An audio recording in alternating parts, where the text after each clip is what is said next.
Welcome back to Goodnight Lighthouse. I'm Miss Dorothy, and I'm here to read you a bedtime story. And I've got a really, really good book tonight. In fact, it comes to me from a couple of my friends. Hannah and Timmy's mom gave me a big box of books, and I found a book in there that looked really familiar to me. I think I read it when I was a little girl. Did you know that, Hannah? I read this book when I was a little girl. It was so familiar, and when I opened it up, I remembered every part of the story, and I remembered how much I loved it. So I wanted to read it to you. This book is called Harry and the Lady Next Door. Harry and the Lady Next Door. This is a book about a dog named Harry and a little problem he has with the lady next door and how he solves it. It's a fun book. It's an old book. It was written by Jean Zion, and the pictures were drawn by Margaret Bloy Graham. I love the pictures. Pictures of Harry and his animal friends and the lady next door. We need to get into this book and find out what the problem is and how Harry solves the problem of the lady next door. Are you ready to get into this book that Hannah and Timmy sent over to me?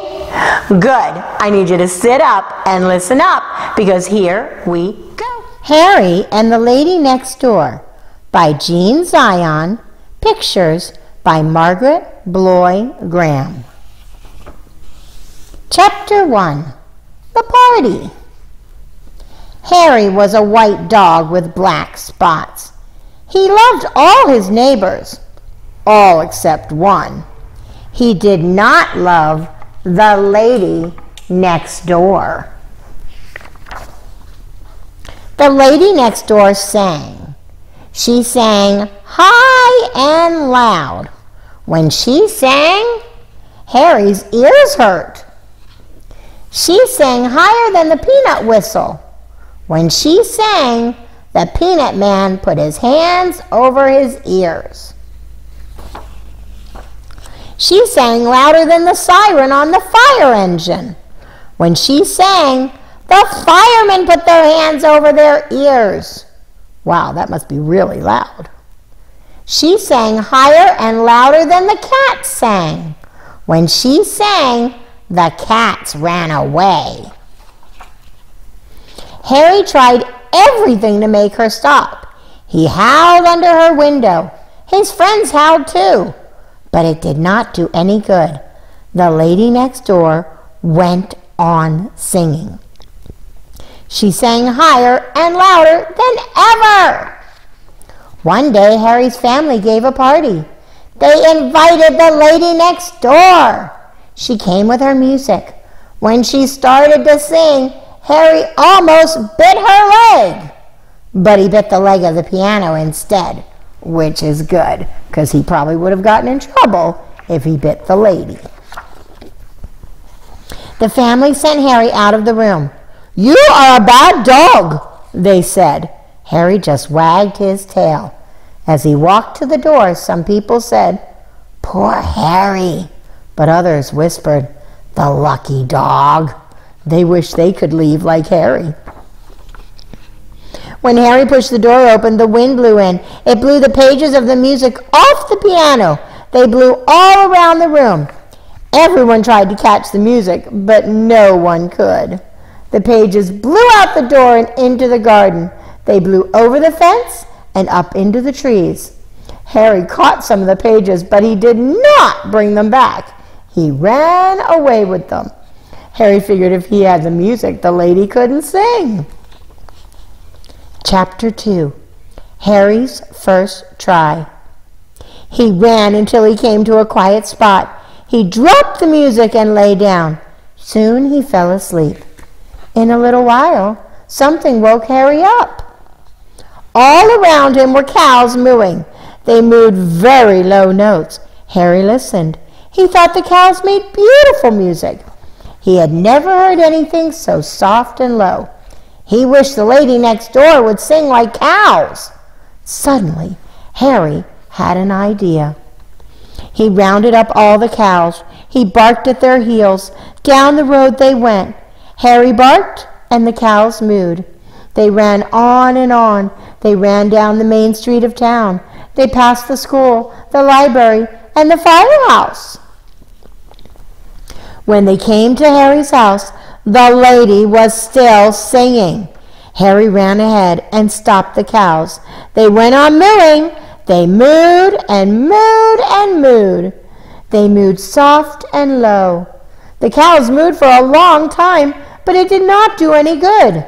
The lady next door went on singing. She sang higher and louder than ever. Harry's family called the man who owned the cows. He came and took them home. That night, Harry slept in the doghouse. He got in trouble. Chapter 3. Harry's second try. The next day, the lady next door sang some more. Harry's ears hurt more than ever. He went for a walk. After he had walked for a long time, he heard a wonderful sound. Oompa, oompa, oompa, oompa. It was low and lovely. Then Harry saw what it was. It was the big horn in the fireman's band. The big horn was even softer and lower than the cows mooing. Harry walked along listening. He wished the lady next door would sing like the big horn. Then he saw the leader of the band. The leader threw his stick into the air. Harry watched.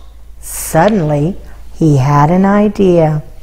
The next time the stick went into the air, Harry caught it. Harry ran in front of the band. The leader ran after Harry, and the band ran after the leader. Soon the leader was all out of breath. He stopped running, but the band ran after Harry. The men played as they ran. Harry led them all the way down the main street of town. They passed the school, the library, and the firehouse. Harry stopped the band in front of the lady's house.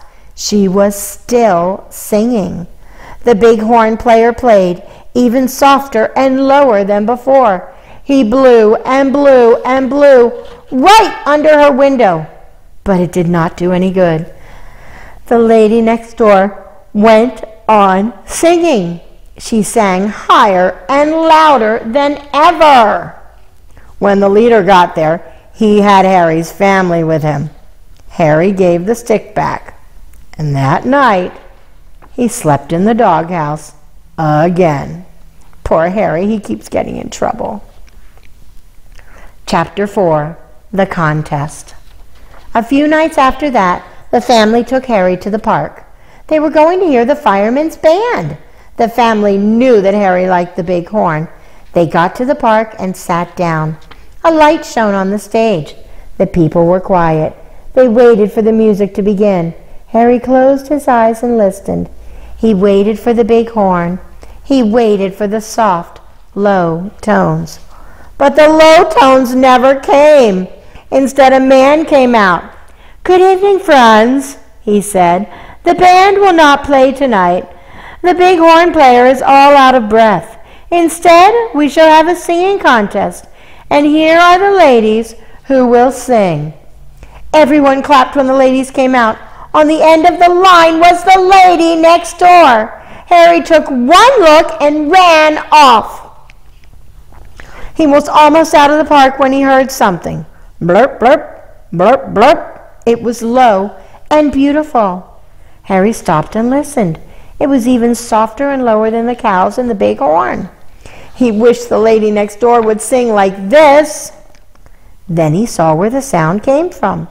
It came from inside a watering can. Suddenly, Harry had an idea. Oh no, not another idea. He took the handle of the can in his mouth, and then he ran with it. When he got back to the bandstand, he walked quietly up the stairs. The lady next door was singing. Harry put the watering can on the floor behind her. Soon the lady sang a very high note. Then something happened. 2 frogs jumped out of the can. One jumped on the lady's head. The other jumped on her shoulder. The other ladies in the contest shrieked and ran from the stage. But the lady next door went on singing. She sang higher and louder than ever. When she finished her song, everyone shouted, "Hooray!" The judges whispered together. Then one of them spoke. "Ladies and gentlemen," he said, The other ladies in the contest have all gone home. So the lady next door wins the singing contest. She is a brave lady. She wins first prize, and it means she can study music in a far-off country for a long time. The lady next door won, and she's going to go away. Everyone clapped and clapped. Harry barked and barked. He was the happiest of all. In the middle of the fuss, the frogs hopped home. Soon the time came for the lady next door to go away. Harry went to the ship with the family to see her off. Harry's going to say goodbye. He's very happy she's leaving. Goodbye! Goodbye! Everyone shouted. Harry wagged his tail. The lady next door started to sing a goodbye song, but no one ever heard her. Just as she sang the first note, the ship blew its foghorn. It was a deep, low, wonderful sound. As the ship moved away from the dock, other boats blew their foghorns too. Harry thought it was the most beautiful goodbye song he had ever heard. The end. Oh my, Harry did not like the sound of that lady singing next door, and he went to a lot of trouble to make sure she couldn't sing anymore. But it ended up working out. The lady ended up going away on that big boat, and everybody else liked the way she sang, so everybody ended up happy. I'm really glad. I love when a book ends up happy like that, and I love reading a book that I can remember reading when I was a little girl. Hannah, Timmy, thank you for sending me this book. It made me very, very happy. You know, that's the great thing about our memories, the great thing about books and things that we did a long time ago. We have these great minds and memories that God gave us, so we can think back of how the happy, happy times that we had. And I'm really thankful for that, and I'd like to pray with you about that tonight. Would you pray with Miss Dorothy about it? All right, fold your hands and close your eyes. Dear God, thank you so, so much for the wonderful minds you've given us and the way we can remember things that make us happy, even when they happened a long, long time ago. Help us to think about happy things. Help us to remember all the good things that you do for us, that our parents do for us, and our teachers do for us, and help us to be thankful when we remember. In Jesus' name, amen. All right, little puppy dog, off to bed for you. I need you to get under those covers, get cuddled up, curled up, give mom and dad lots of hugs and kisses, and get ready for a good night's sleep. If you have a puppy, go ahead and curl and cuddle up with that puppy also. Puppies sure do love that. Now, no loud singing because it is bedtime. I need you to go off to sleep. I need you to remember to tell Miss Dorothy what book you want her to read so I can call out your name like I did Hannah and Timmy, and because it makes me so happy when I get a book from you. And I need you to remember to do something else. What was it I wanted to remember? That's right. Obey, and obey right away. And come back and see Miss Dorothy real soon, because I'm going to be waiting to read another book to you. Bye!